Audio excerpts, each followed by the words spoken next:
All right, I've been warned that this sometimes gives feedback. If it's loud in the back, just yell and I'll shut it off.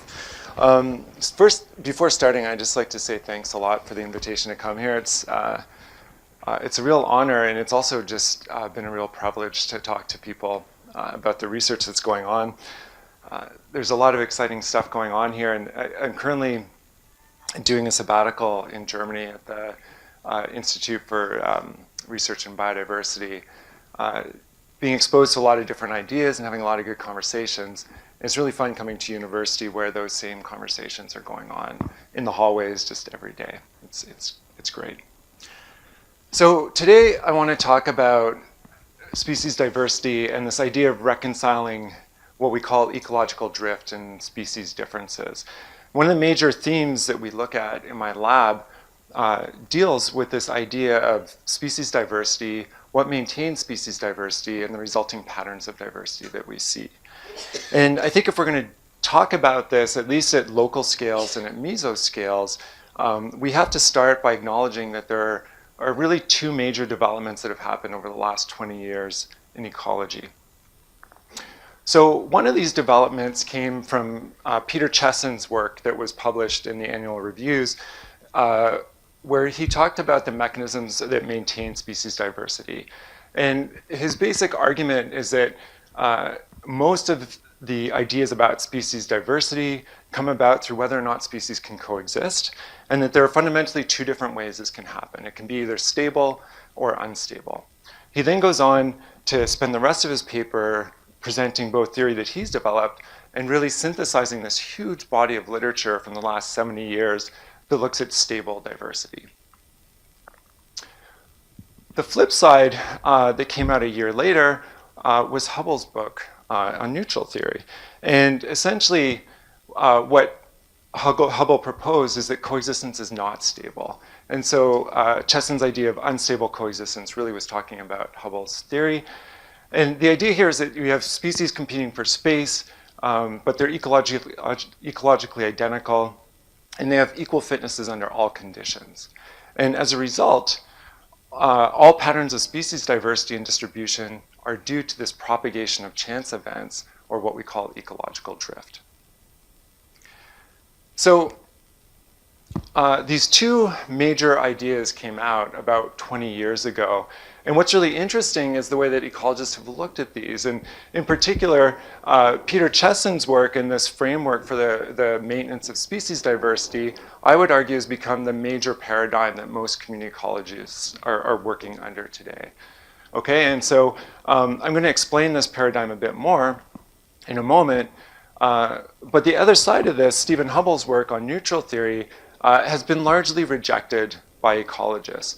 And I would say that probably every single study, there's one that's a bit uncertain, but almost every single study that's tested neutral theory has shown that it's wrong. And the reason why it's wrong is because, of course, species aren't identical, and they don't have identical fitnesses in all conditions. What I want to argue today is two things. The first is that Peter Cheson's framework is extremely powerful, and I think as ecologists we're only starting to understand how powerful it is.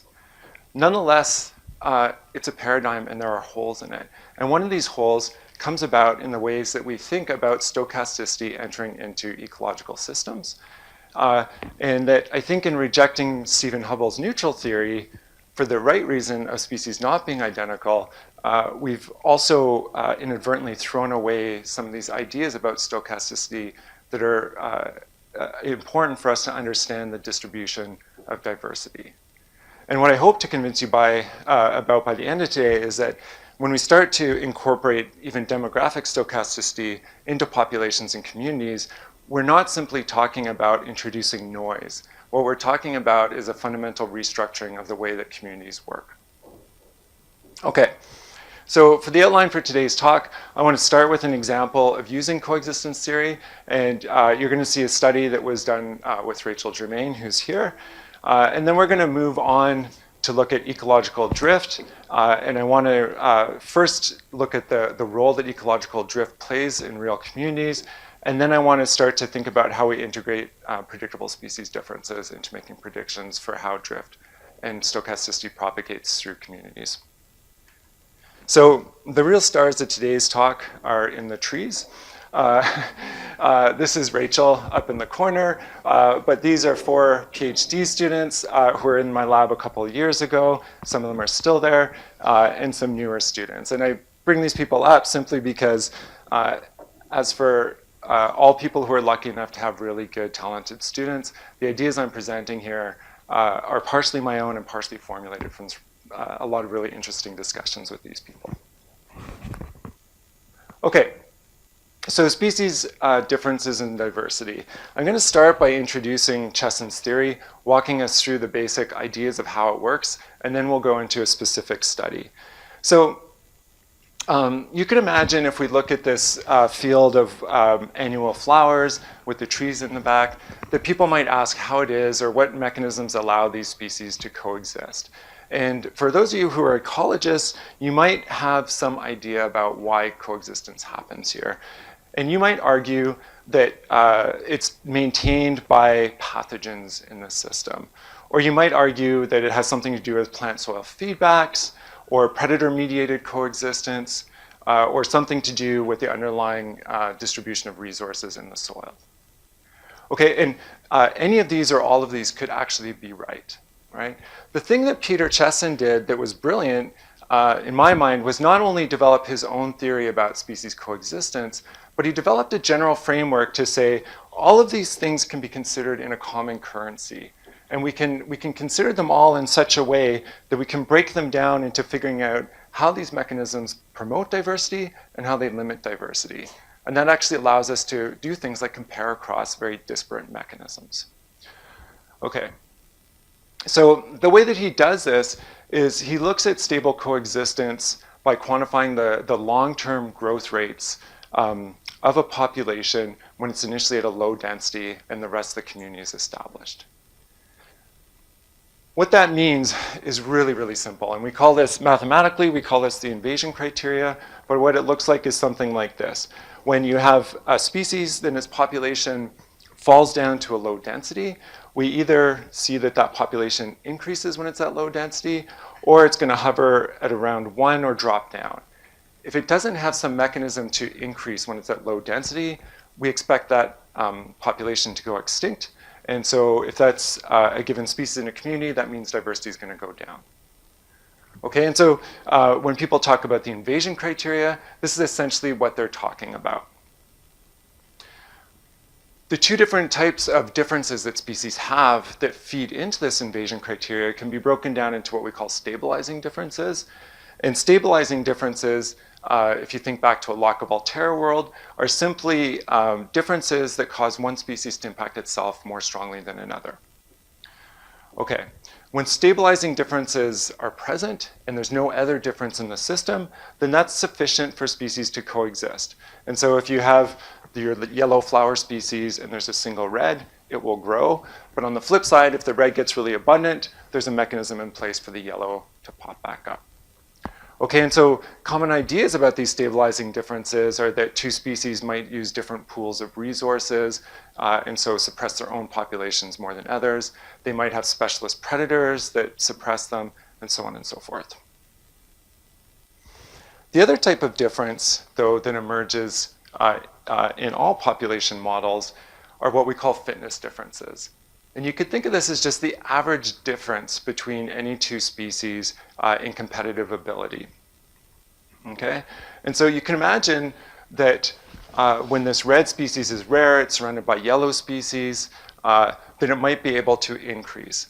If this increase is not because it's using the environment in a fundamentally different way, but instead just because it's a better competitor, we'd expect eventually for the red species to become abundant and the yellow species to be kicked out. Okay, so in the absence of stabilizing differences, these fitness differences will drive at least one species in a pair extinct. You can put these 2 types of differences together onto a graph, and we can do that to then predict when we expect coexistence to happen and when we expect competitive exclusion to occur. Okay, and so what ecologists have been doing since Chasm came out with this framework is really trying to figure out where different communities or pairs of species fall on this graph. So whoops, there we go. In the case that the red and yellow species strongly suppress themselves, but aren't that competitively different, we might be over here where coexistence is very stable. In the case where the red species has a fitness advantage and there's very little stabilizing difference, we might expect rapid competitive exclusion. And you can imagine that we could map different communities onto this framework. And so one of the basic questions is where do different communities fall? Where do different species pairs fall? The other thing that's interesting about this is that we can actually use this to identify if neutral assumptions are correct. So if neutral theory should hold, and that would of course be if pairs of species fall right on this point at the origin of this graph. Okay? So in this first study, what we wanted to do is to use this framework to revisit a very old question in evolutionary biology. And this work was done, as I said, with Rachel Germain, so the newest member of the department here. I think you guys are very lucky to have her. That's awesome. So Rachel and I were interested in revisiting this notion by Darwin.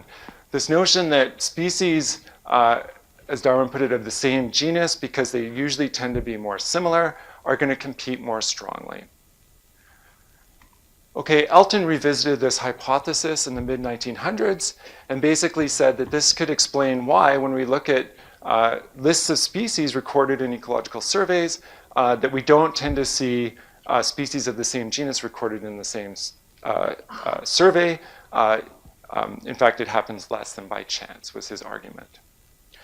So this whole thinking was more recently rediscovered or reemerged in this idea of community phylogenetics. And they were really just adopting this really simple framework. And graphically, what the hypotheses are is this. Darwin is saying that strength of competition goes down with phylogenetic distance between any two species. And Elton is arguing that the chance of local coexistence is going to go up with pairwise phylogenetic distance. So you can imagine that when Rachel and I were thinking about this, that if we take Chasm's framework and reframe this question in terms of Chasm's framework, what is being hypothesized here is that evolution over macroevolutionary timescales are pushing species in one direction. Right? So we've got two axes over which differences could actually evolve. Species could evolve stabilizing differences or fitness differences, but the hypothesis is that we're only moving in one direction. Okay, and then there's a second hypothesis that I'm not going to attribute to Darwin so much, but that comes out of the more recent stuff in community phylogenetics, and that's essentially that that really it's the phylogenetic distance alone that's driving these patterns and the ability of species to coexist. And so we might also think back to really basic theory about coevolutionary dynamics, for example, adaptive radiations, and suspect that in cases where species have had the chance to interact, that they might have evolved differences in a different way than if species are naive to one each other. Okay? And so we wanted to test these questions in a real system. And the four questions that we came up with were, do stabilizing differences evolve predictably? Do fitness differences evolve predictably over these macroevolutionary timescales? How does the evolution of these two differences actually translate into species coexistence? So this is really the ecological question. And then finally, have competitive differences evolved differently among species that have occurred sympatrically or allopatrically? And what I mean by this is not the method of evolution, the mode of evolution, but rather, do they come from the same place? Have they had the chance to interact with each other, or are they naive to each other? So to look at this, Rachel chose a number of species, first from California. And so we're looking at annual plants. In order to get to these fitness and niche differences, we have to parameterize a bunch of population growth models, and annual plants are fairly easy to do that. And she chose a number of species, first from California, to do these pairwise comparisons at different phylogenetic distances.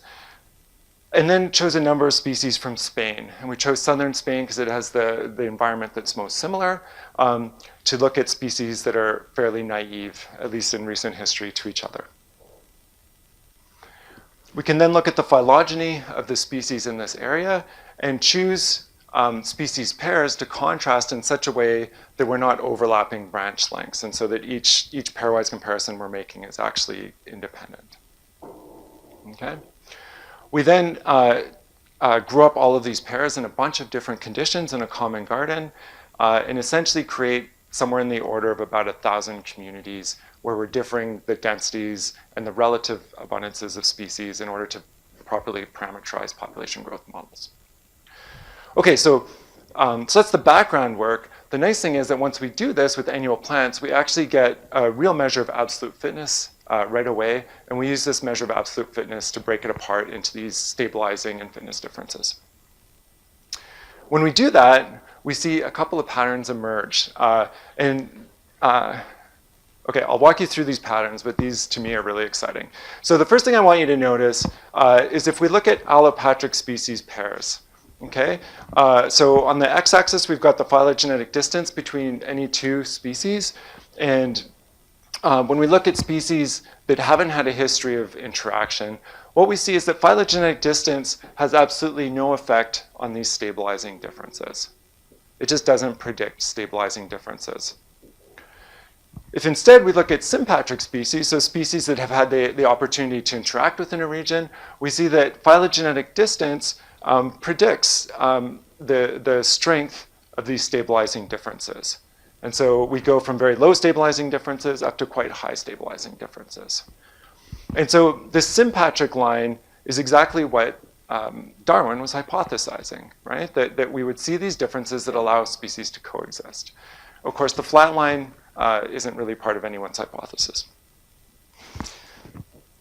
We can then look at fitness differences, and what we see is a different pattern. So here we've got the sympatric species that are also evolving fitness differences with macroevolutionary, over these macroevolutionary timescales. And so if you remember, because stabilizing differences are promoting coexistence and these fitness differences are limiting coexistence, what this means is we're not yet sure what this means for ecological patterns of species co-occurrence or coexistence. On the flip side, the allopatric species pairs not only evolve fitness differences, they evolve them even faster. Okay? And so when we put these pieces together, we can look at whether or not species coexist, and we can test this basic hypothesis that was put forward by Darwin and Elton, that evolution is going to drive species to greater coexistence or lower perceived competition. When we look at allopatric species pairs, each of these numbers is the phylogenetic distance between pairs. And as you remember, stabilizing differences didn't change, but fitness differences did.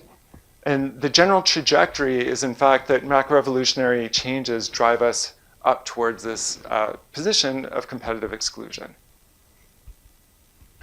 Okay, and so this to me is actually really cool. This dates back to some hypotheses that we posed years earlier by looking at things like invasion success in California, invasion success in New Zealand, and these ideas that phylogenetic distance might determine both which species can establish but aren't harmful, and which species, when they do establish, are extremely harmful. So that was pretty neat to see. The second result is with sympatric species, and to me this is the neatest one. And so what we see here is that, as I showed you, stabilizing differences are increasing with phylogenetic distance, but fitness differences are as well. And the net result for these species is that coexistence is unpredictable no matter where you look, right? This arrow is actually running right along this threshold between coexistence and competitive exclusion. Okay, so the reason why I love this result is because ecologists have been using this theory and trying to infer patterns of species occurring and not occurring, and then trying to use that to also infer what evolution is doing in some cases. And what we see here is that when we take a more mechanistic view of it, that evolution is happening in very predictable ways for these species, and yet the ecological consequences are such that it makes coexistence completely unpredictable with phylogenetic distance in this case. So that seems very unsatisfying, but I think it's fun. All right, so to sum up, even when patterns of evolution are well predicted by theory, their ecological consequences may not be. Macroevolutionary patterns depend on the ecological history of species, and these in turn structure the ecological consequences of the macroevolutionary differences among species. Okay, so this is kind of eco-evo feedbacks, but at a much larger time scale than we're tending to look at it these days. The more important point here that I want to take away is that by integrating this more nuanced theory about species coexistence, we're able to reformulate some of our really classic hypotheses in ecology and in evolutionary biology. And this is where I see the strength of this whole method. And as a result, students in my lab are now using this to look at a number of different phenomena, things like alternate stable states following priority effects and so on and so forth. Okay, and so in this next part, I'm going to talk about one of the holes in this coexistence theory. That's not to throw away the coexistence theory, but rather to say that we need to develop our current paradigms in a more complete way. Okay, so for this next part, I want to move on to this idea of ecological drift and the role of randomness in structuring diversity. So,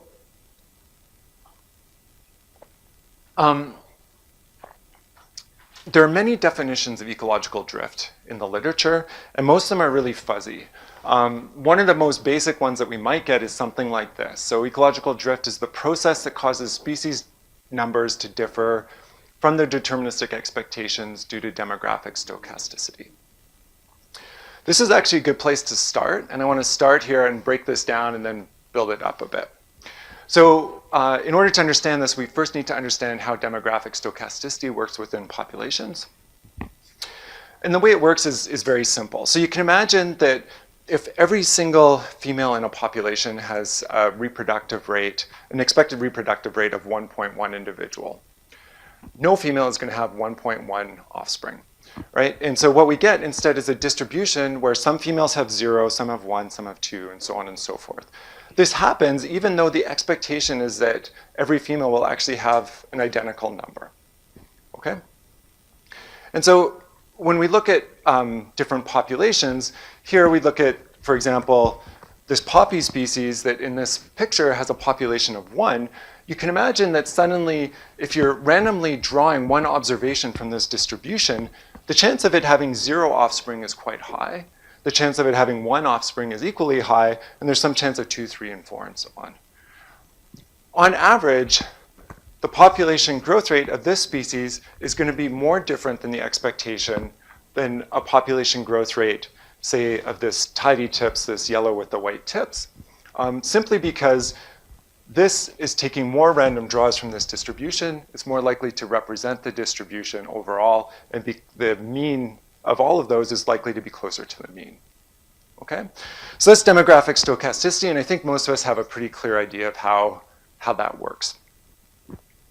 We can imagine that this is made more complex, that this variation could increase even more if instead of each individual in a population having the same expected number of offspring, that actually differs amongst individuals, but in some way that's inherently unpredictable. And we call this demographic heterogeneity. So to give an example, what I've got here is that you can imagine that each of these individuals for a given species has some competitive effect on other individuals of their own species and of other species. If we look at the distribution of this in space, what you can see is that as seeds fall on the ground and these annual plants grow up, we've got, for example, this individual here that's surrounded by conspecifics in a fairly dense patch. And we've got this individual here that's surrounded by 3 individuals of different species in a patch that's not very dense. Okay, and because, so if we knew the exact location of every single individual, we might be able to predict exactly what's going on here. There's a deterministic underpinning to these differences that this individual and this individual experience. But it's inherently unpredictable.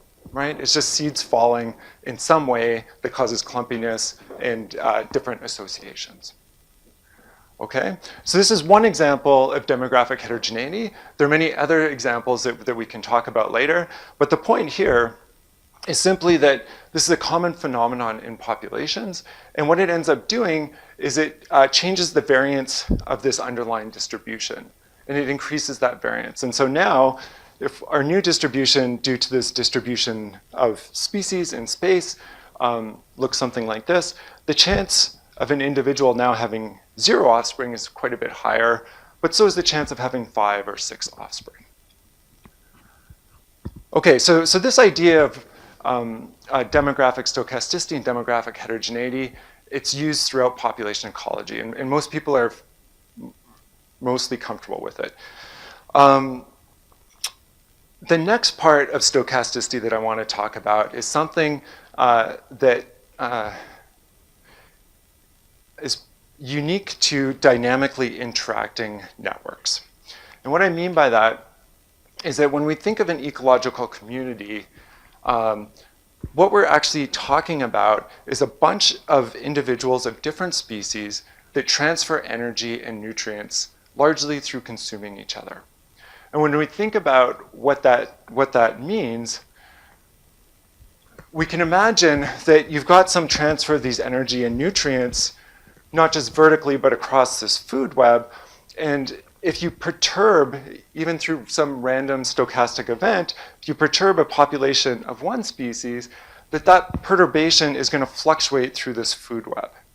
And it could be that stochasticity here attenuates really quickly, or it could be that it actually spreads through the food web and causes cycles, that it causes large fluctuations.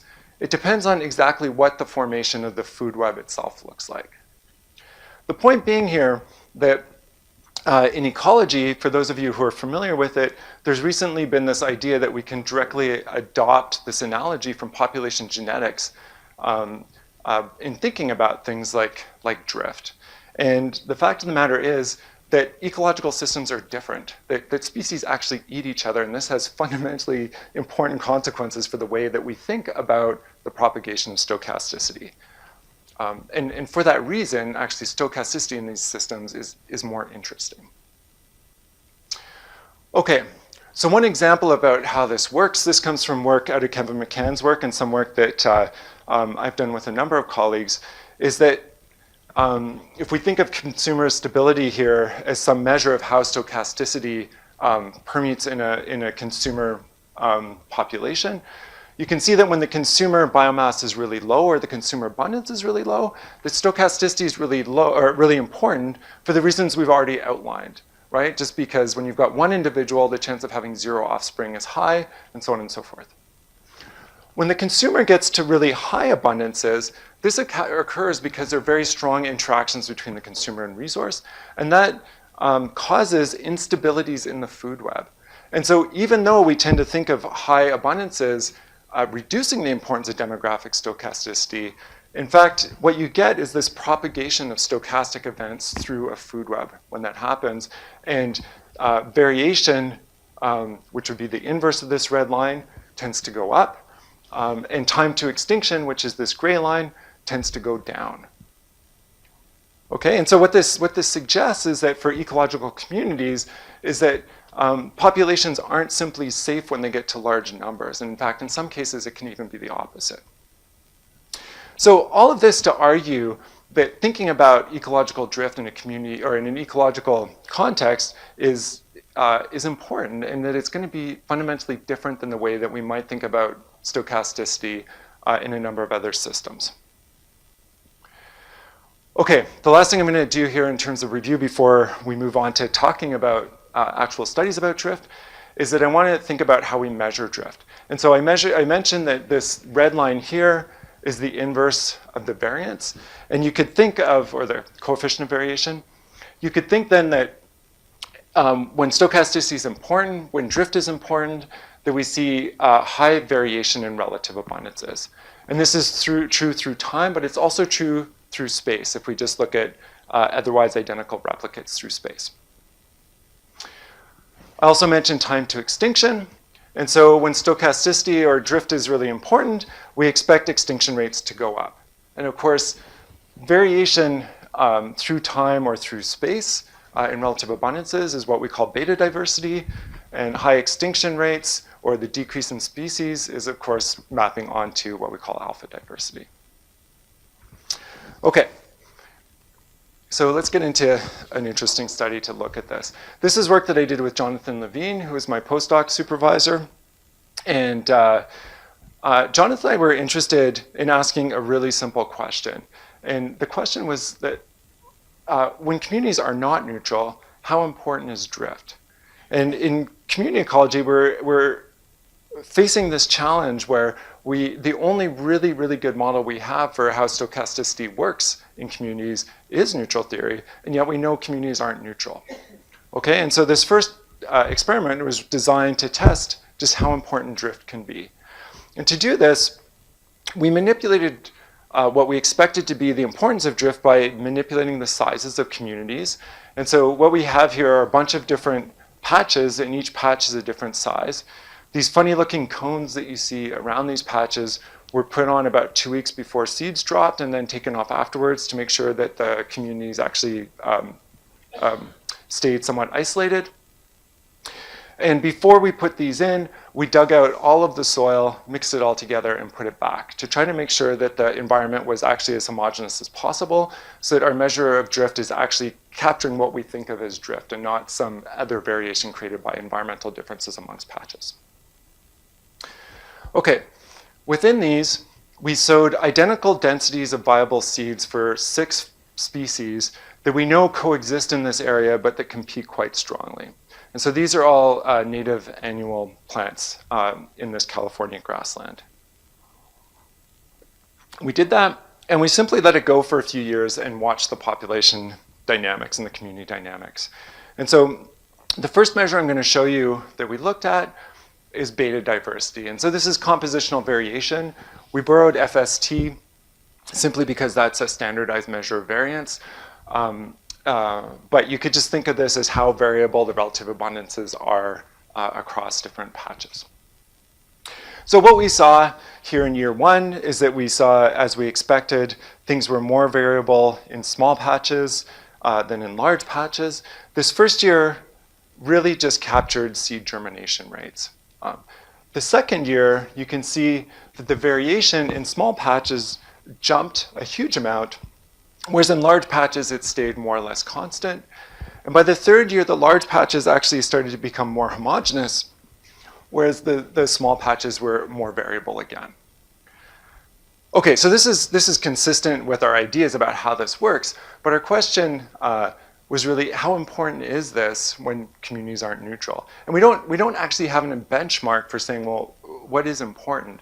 And so as a comparison, we could say, well, let's look at a neutral model to see what neutral theory would predict.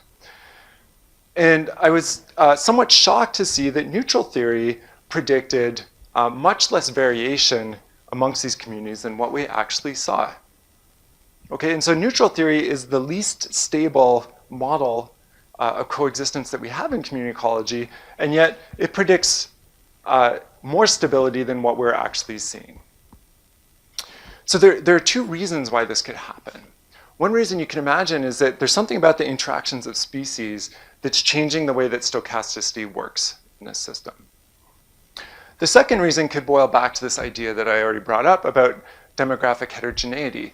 The neutral model has a very specific form of demographic stochasticity, and it's much more limited than what we think of as demographic heterogeneity.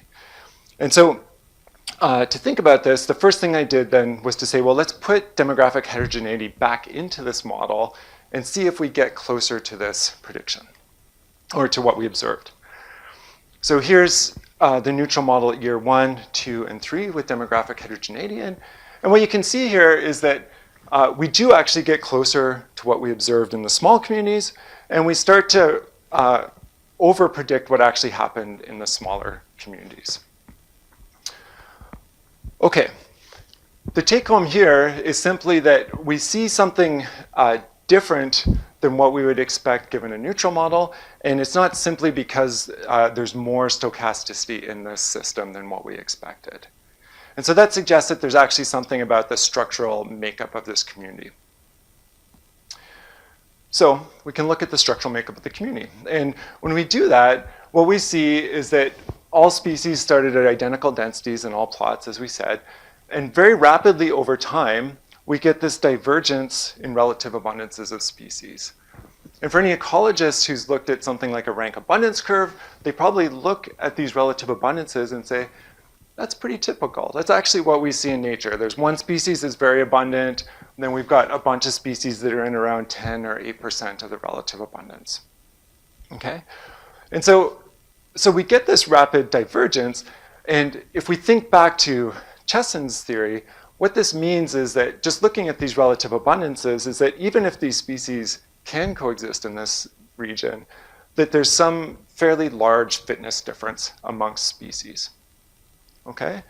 And so one question we can ask then is, well, what is the consequence of having differences in these fitness differences amongst species pairs? Does it actually matter? And so we could go back to even Chasm's framework and ask a really simple question, which is, well, this whole zone of coexistence, does it matter where you are in that zone in terms of something like persistence time? Or is it just that everything coexists?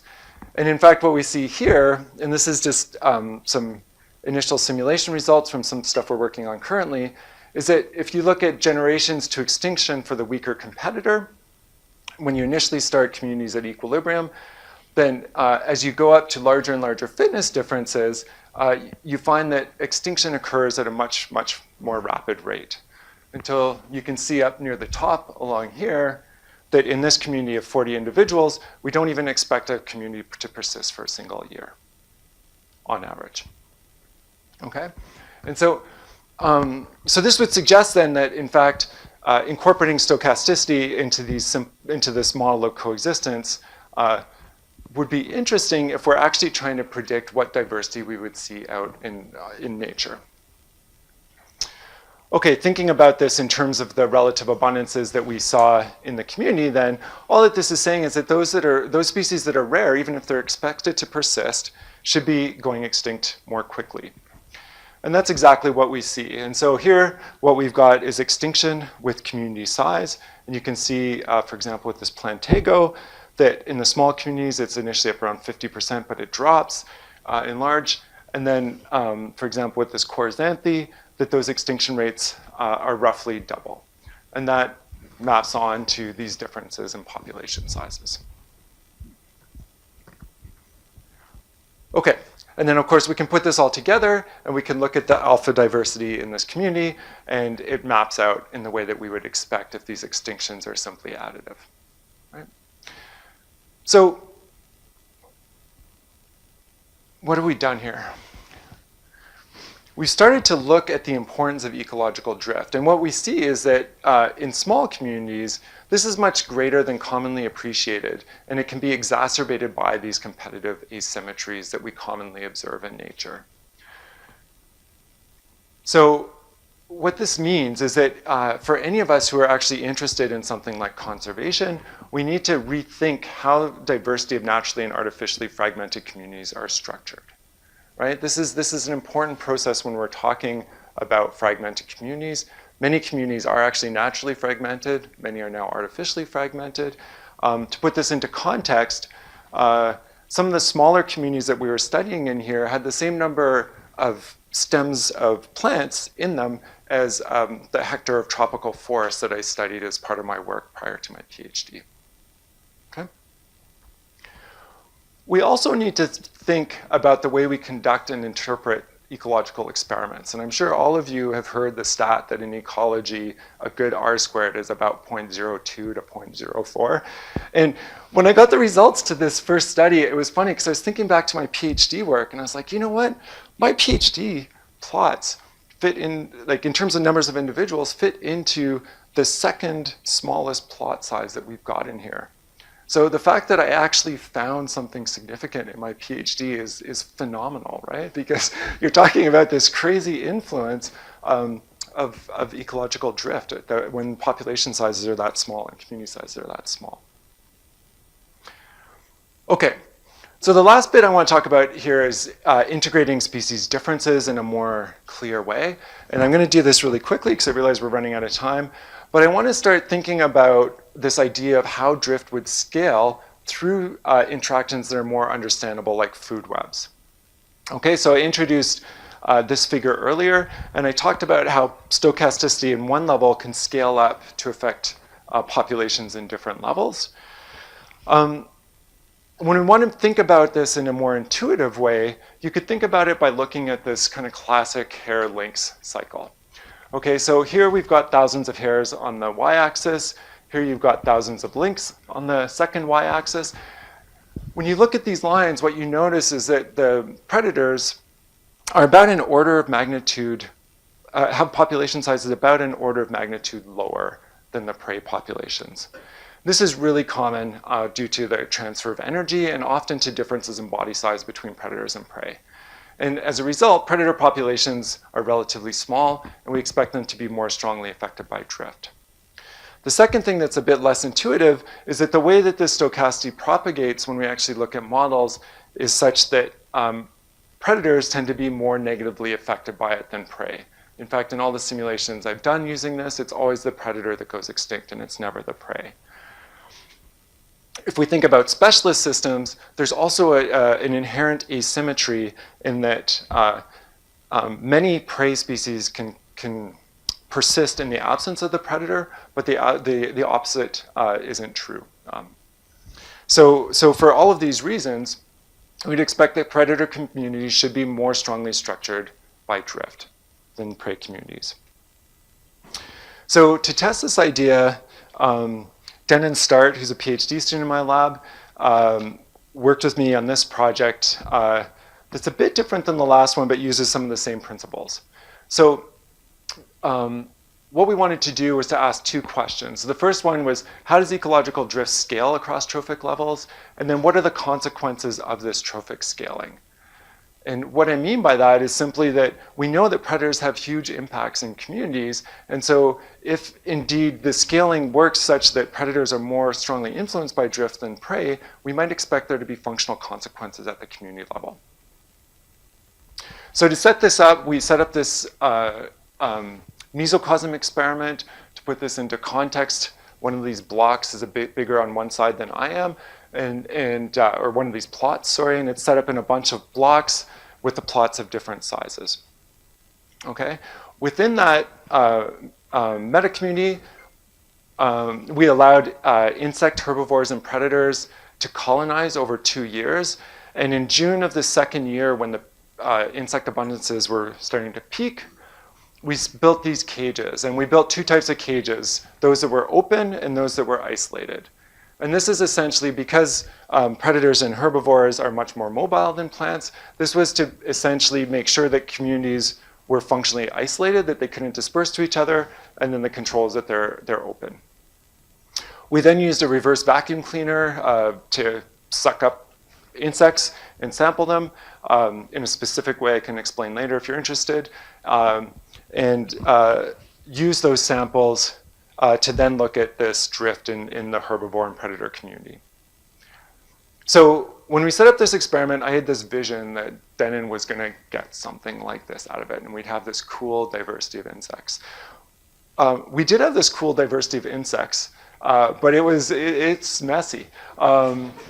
So what we had was, for the sample I'm going to talk about, which is a single sample, we had just over 6,000 individuals. We had 415 morphospecies, and so to be clear about that, we identified most things down to family and sometimes subfamily. In some cases, even a subfamily would have some predators and some herbivores, in which case we would break it down further. We broke it up into herbivores, predators, and parasitoids. For this talk, I'm grouping these two things just because we didn't have the power to really look at parasitoids. There just weren't enough. Okay, so our predictions are straightforward. So of course, we expect drift to go down with patch size, just as we previously saw. We expect it to go up with this isolation treatment because that's effectively causing populations to be insulated from each other, whereas when they're not isolated, there's some potential for exchange of individuals. the question we're really going after is how drift scales with trophic levels, and whether we see evidence that this is because predator drift is scaling with herbivore drift. And then the last thing we wanted to test was what the consequences were of if all of this worked. And our hypothesis was that this would be a form of trophic release. So if we have high levels of drift, we expect there to be higher predator extinction rates and higher rates of herbivory as a result. So to start with these hypotheses, what we saw was this. So here we've got, again, this standardized variance on the y-axis, or beta diversity. We've got area on the x-axis. What I want you to notice is that if you're comparing the open and the isolated, that the predators and parasitoids have a very strong response, and the herbivores a slightly weaker response, and both of them are showing this decrease in FST with community size. Okay, and so what this says is simply that the importance of drift in predators does seem to be higher than in herbivores, like we would expect. We can map these onto each other to see if these are indeed correlated. And this is what this looks like. So herbivore drift increases and predator and parasitoid drift increases at the same time. Now, for those of you who are savvy about this, you probably recognize that this can actually occur not due to drift, but due to deterministic effects that are unmeasured. And I can't get into it except to say I'm happy to talk to you about the many ways we looked at the data to try to remove those. But I'm actually interested in talking about it because other people might have other suggestions. This is currently in progress, this work. The last question then was, do we see evidence of this increased herbivory? And in fact, we do. What we see is that there's this effect of our patch size that's independent of drift. And so herbivores seem to like small patches more than they like large patches. But over and above that, we see this correspondence between the level of drift that we see and the amount of herbivory that we see. Okay? And so, to me, this is really cool because what we're talking about is a process that at its base is fundamentally a random process, and yet is producing these really predictable outcomes for diversity and function. And you remember that this is in contrast to one where we started with a very predictable process when we were looking at macroevolutionary patterns, and yet that had fundamentally unpredictable outcomes for ecology. So that's kind of a strange but fun contrast. What I'd like to introduce is this idea that we've got these different types of theory, from food webs, from coexistence with allometric scaling, and we've got great data in ecology on things like rank abundance distributions, the size and distributions of communities through space, food web structure, and so on and so forth. And that we're at a point where we can start to develop more nuanced theory and nuanced tests of ecological drift that will actually lead us to a better understanding of the diversity of species, of the distribution of diversity of species. Okay, and so with that, I'm just going to end by saying, obviously I don't want to totally trash or completely support either of these. I think that in general, we're at a really good place with coexistence theory, and we're starting to push the limits of what this framework tells us and where we need to start to expand. What I hope I've convinced you of is that we need to really start thinking about stochasticity in ecological systems as one place where coexistence theory needs more work. Okay, thanks.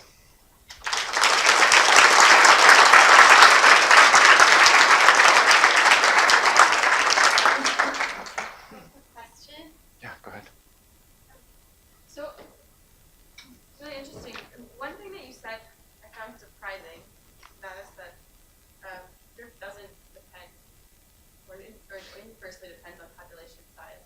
And I'm wondering if that's only because you're taking into account other trophic levels, and actually that population size dependence is at the higher trophic levels, aka the predators are always the one to go extinct to have lower population size. Yeah. So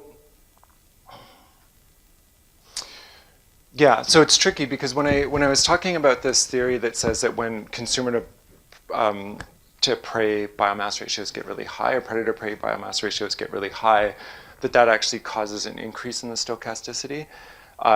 Even when that's high, if we've got regular scaling of body size, like a gape-limited predator, for example, the population number of that predator is still going to be smaller than the prey.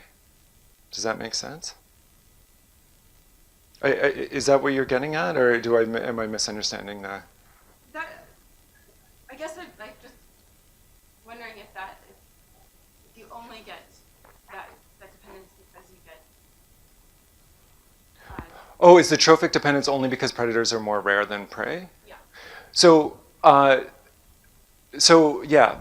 So one of the questions that we're aiming to address in the lab now, is actually to be able to take a food web and actually change that interaction strength to test that prediction that it isn't simply the predator-prey numerical effect that we're seeing, but it is actually due to this propagation of stochasticity. In theory, that's a really simple thing to do. In practice, it's very, very difficult to imagine how to manipulate a system without fundamentally changing the structure of those interactions. And there are a couple ways that people have thought about this theoretically. One is with temperature, and that's actually one that I proposed based on some of the metabolic theory. And then another one is through the paradox of enrichment, where we literally add more nutrients, and that ends up bolstering the upper trophic levels. So the point you're making, I don't think that's true, and theory says it isn't true, but I haven't actually tested it, and I think that's a really important thing to test. Yeah, go ahead. Great talk. You're convincing that ecological drift matters at the scale that you're investigating. Mm-hmm. But the scale you're investigating is the size of you and ecosystems often bigger. Yeah. So what's the evidence, or what would you say, how is this going to scale up when we look at larger systems? So yeah, so part of why we did this was with that first experiment, I actually had some estimates of interaction strengths and so on and so forth, and fecundities. And so I just ran simulations. I had no idea what kind of power I would need and so on. And I wanted to be able to pick something up over 3 years because I was doing a postdoc. And so we went down to this small size. That small size ended up, the smallest one, which I think was 2 inches or 2.5 inches in diameter, ends up having close to 100 individuals on average. This exact same system, I actually wrote a different paper looking at extinction debts in this system using a metapopulation framework. And even those, maybe not that small a size, but the next size, were actually really important fragments in maintaining connectivity between larger fragments. So are those communities important? I think in that kind of meta-community or meta-population framework, they probably are. In general, it's an honest question. I'm not sure. When I said that the second smallest plot that we used had the same number of individuals as a 1 hectare forest fragment in the Amazon, that's true. But I have no idea if 400 individuals of an annual plant and 400 trees individuals have anything in common when we try to apply drift across those types of differences. I think that's an unsatisfying answer, but it's the best I can do. Yeah, go ahead. Yeah, I was wondering if you could speak a bit more about your conclusion that herbivores prefer these small patches. And it seems like you were saying it's because maybe predators are absent. But it also is knowing that it's really easy for them to get stuck in cases of the left hand out. So do you think perhaps that could be an alternative explanation that you're not preferring small patches, they're just unable to get out? Yeah. Interestingly, if you remember those curves or those lines, they're not really curves. The effect of open and closed, there was no statistical effect of that. And so in small patches, we've got open and closed that are forming this gradient. And so the opened are more on one side and the closed more on average on the other. But we didn't see some effect of the caging itself. There are other effects that come out that are trickier to quantify. And so when we had a high drift, that tended to be that we would get these bursts of growth of species that were multivoltine for the herbivores, and often the extinction of some predator species. From other research that we've been doing, this can actually have a nonlinear impact, which might be part of what we're detecting, and that can occur not only because of consumption, but because then you get behavioral differences in the herbivores, and they actually just choose to eat different plants that they prefer more, that when a predator's around they avoid. So it's not totally, So I present this because I don't want to confound the idea of deterministic effects with what we would consider some effect due to drift. And in this paper that we're working on, I'm trying to be very careful about that because I worry that in the ecological literature, we often confuse deterministic effects with what we call random effects. Things like fluctuations in weather, people think of as random, but those have very clear deterministic effects on species. Does that make sense? In this case, this is a more conservative approach in my mind, where I'm only attributing what I really think is due to drift to this pattern. Yeah. Yeah, I have a question about this figure, and I may have missed something, but I thought you were talking about predator drift as being a good predictor of herbivory. Mm-hmm. And it seems to me that implicit in that is that the strength of herbivory Mm-hmm. can be predicted by the diversity of herbivores. Mm-hmm. But it seems to me that, like, why not the biomass or just total abundance? And could you not get a situation in which you get some super effective herbivore that results from high drift, but that also cows down on it? So. Yeah, absolutely. And in fact, so there's two things that can happen with drift, right? We could get, so in this case I talked about where we have some multivolting herbivores, and in our case that's usually aphids. I mean, aphids have explosive population growths. We see that those can blow out to really large numbers. Their impact in this would actually be zero because this is leaf herbivory, but there are some others that do have that impact. If we go back, the relationship between herbivore and predator drift is actually is extremely strong. And so when I was initially modeling this to show this, I did it with herbivore drift. If I put predator drift here, I think it would be the same pattern. But to be honest, I would need to go back and double check that. Yeah, go ahead. Just connecting a little bit with Mike's point, and maybe a suggestion that even if you have a huge, big, large patch, so that there really wasn't drift going on in that big patch, in any one site, presence or absence of predator or what would be extraordinarily stochastic. Mm-hmm. So that could structure the very important ways, because does this plant ever experience drift, or does that herbivore ever experience drift? Mm-hmm. So that spatial stochasticity that's caused by those dynamics may still be very, very important, even if the population size is too large in the whole patch. Yeah, absolutely. And so that's the example of the demographic heterogeneity was one where I was trying to get to that. And and so we started to get examples of this with trophic interactions as well as with these competitive interactions. I'd be interested to talk to you about that because if it's a very large patch, then we still would expect the population average to be the average, right? And But not necessarily. That's where I think not necessarily. Okay. It's so variable from site to site. Right. And it probably depends on the nonlinearity of that functional form. Yeah. I'd like to talk to you more about that. I need to think about it though. Any other questions? Yeah. So a lot of your work is with the annual species. Mm-hmm. And a lot of species have predators. How Mm-hmm. do you think these potentially fit to the community? Yeah. So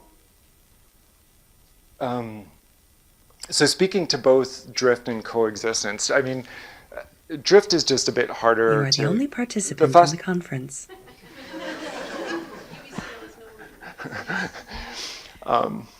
Felt like God was speaking there for a moment. Sorry, what were you saying? Yeah, so these annual species, even the extinction rates I was showing up here, I think I called it apparent extinction. and of course, with all of these papers, you have to be careful because you can only present part of what you've done in a presentation. But you'll notice here, so this is 2 different years, and you'll notice that with this species, we get this crossover in one size. Do you see that, where there's a crossover? What ended up happening there was that we had rescue from the seed bank in large amounts for that species. And what this is an example of is just that there's a population dynamic that's going on under the soil surface that we can't actually observe, right? And I think of perennial species as being very similar, except that that's usually in the form of survival or in the form of rhizomes or something like that. So I think for drift, in general, when we get that kind of stabilization, we expect drift to go down. But with the seed size or the seed banks, it still followed this very predictable pattern with community size, because essentially all that is a different part of the population that we haven't measured, but it's still proportional to the population that we are measuring. With coexistence, it's actually trickier. And so Peter Adler is giving a talk here in a few weeks as one of your job candidates. And he's done a bunch of work that looks at perennial species and using this coexistence framework. And I would actually say that one of the challenges with using Chasm's framework is that once we get to more complex population dynamic models or community models, that it's actually incredibly difficult to break the models down into these different components to the point where I think that many ecologists don't actually understand what the results mean, and so then you have to ask whether the theory is actually benefiting ecology or just there for the sake of theory itself.